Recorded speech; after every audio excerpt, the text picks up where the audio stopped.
Hello and welcome to Das Nostalgia. I'm Anatoly and I invite you to the wonderful world of MS-DOS gaming. And today I'm concluding my Duke Nukem retrospective by reviewing the last and my favorite game in the Duke Nukem series, Duke Nukem 3D.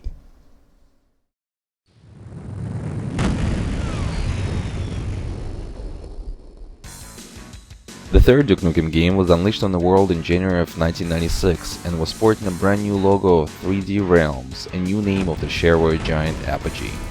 The story picks up right after the events of Duke Nukem 2 and once again has Duke fighting an alien menace.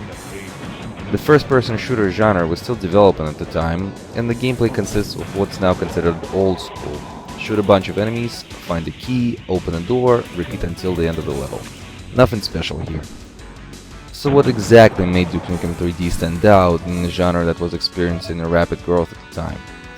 Well, quite a few things. Duke Nukem 3D is a spectacular shooter, and let me tell you why. Firstly, what this game is most famous for is its levels. Right from the beginning, you were thrown into an urban environment of Los Angeles of not so distant future that was beautifully realized using Ken's Element's build engine. And although Duke 3D wasn't the first game released to use this engine or to take place in realistic urban locations, it most certainly was the best.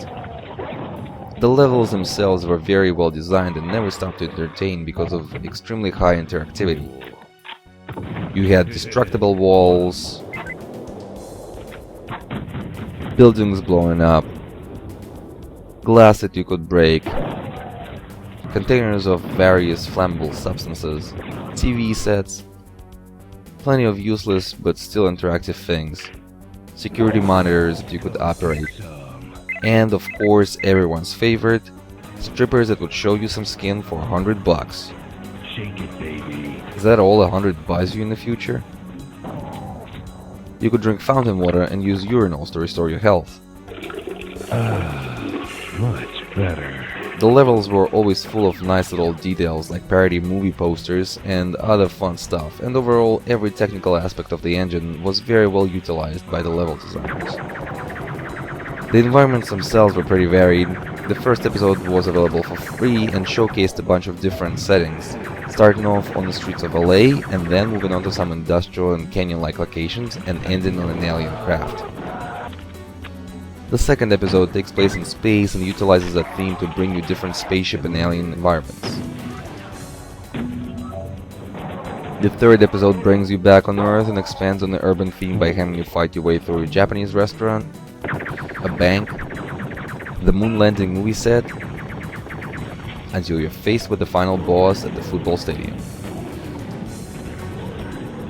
Pretty quickly after the release of the game, 3D Realms made a new Atomic Edition available, with an additional fourth episode. This edition was also available as a commercial patch called Plutonium Pack for people who had already purchased the original. The new episode continues the urban theme and includes a fast food restaurant, No way I'm eating this shit. a supermarket, Looks like cleanup on aisle.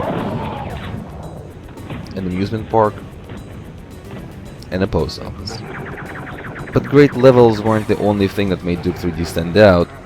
The game was absolutely full of neat little touches that added so much to the overall atmosphere. Amongst the usual arsenal of weapons, certain curious ones were available to Duke, like the shrink ray that would allow you to shrink your enemies so they then can be stepped on. Pipe bombs with remote detonators came in handy in plenty of situations. Blow it out your mind. Laser trip bombs could be used to set up traps. Yeah, piece of cake. A freezer gun could freeze your enemies so they can be blown to bits. The Atomic Edition added an expander weapon which expands your enemies until they explode. Special mention goes to Duke's Mighty Foot, that's your melee weapon, that's also available by using a quick kick button and can be used in conjunction with any other weapon to kick an enemy in the face. Come get some. Or to flip a switch or two. Although there aren't that many different types of monsters, all of them are pretty unique. Your basic alien, for example, can use a jetpack to fly around, or a device to teleport himself somewhere else in the room, And when shot, sometimes will sit there refusing to die and waiting for you to finish him off, which I suggest you do because on occasion they do get up. Other enemies include LAPD officers that have been mutated into pigs. You can also see them piloting different things from time to time. You get a few more different aliens, like this octobrain who scares the crap out of me. Robot drones, sharks, and this green slimy crawly thing that gets on your face. Episode 4 also added monsters inspired by Giger's Alien. I would also like to note a few of game's power-ups which are stored in the inventory and can be used at will, like Duke, a hologram that can be used to distract the enemies, a jetpack that allows Duke to fly, steroids that give you extra speed or get you back to your normal size after you've been hit by a shrink ray, and night vision goggles that are very useful in many dark areas of the game. All of this made Duke 3D incredibly fun to play, but what made it even more fun is the humor. Go away. More like close. Yes, like many games of its time, it's quite violent and bloody, but it also has a very humorous and immature attitude towards things. I've already mentioned the whole toilet stripper thing. Damn, I'm looking good. But it doesn't end there. The interactive elements were used to give Duke something to say, which allowed for plenty of movie references. Groovy. This tape will self-destruct in 1 second. And of course, I love the title screen, which was obviously inspired by the Army of Darkness poster.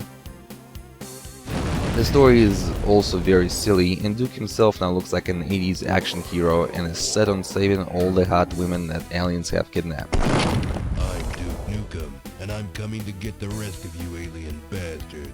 Media considered the jokes in the game to be in bad taste. I'll rip your head off and shit down your neck. Were they? You be the judge.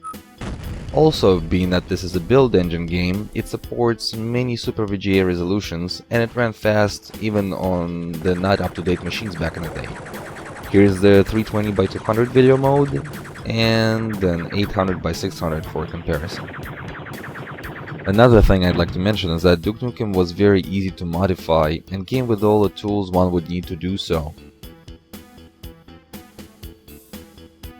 A rather revolutionary thing for its time is that game object behavior was stored in easy to read and modify files and allowed you to make new objects for your levels.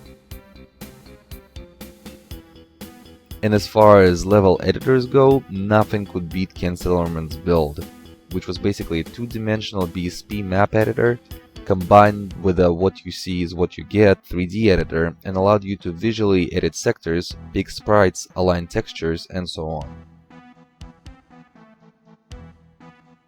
Thousands of fan-made maps, art packs, and total conversions followed. Well, I've tried to list off as many cool things about this game as I could, but believe me, it doesn't even begin to cover it. Duke Nukem 3D is a wonderful game, and what I didn't cover in the review is the multiplayer, the cooperative mode, and a Duke match was available. Duke match is very fast and frantic and fun to play, but unfortunately was lacking due to the game not really having any multiplayer maps. Well, those were available, online, and Duke match is really fun to play. Originally for 8 players, up to 8 players on LAN, and there were services available that you could subscribe to play, the game on the internet. But you had to pay the subscription services for 10 in Cali.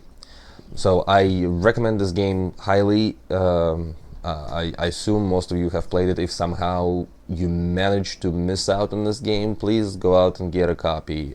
It's still available from 3D Realms. It's available on Good Old Games. The links are in the description. There's a very faithful port on Xbox Live Arcade. This game is very much worth it. And on your modern day PC, you can play it using the eDuke32 source port, which is wonderful, still being supported, and supports many features and enhancements to the game. Its latest rendering mode, polymer, actually allows you to play the game using the latest bells and whistles of 3D accelerated technology, and you can play it with high resolution pack, and it makes your game sort of local modern and stuff if you're into that kind of thing.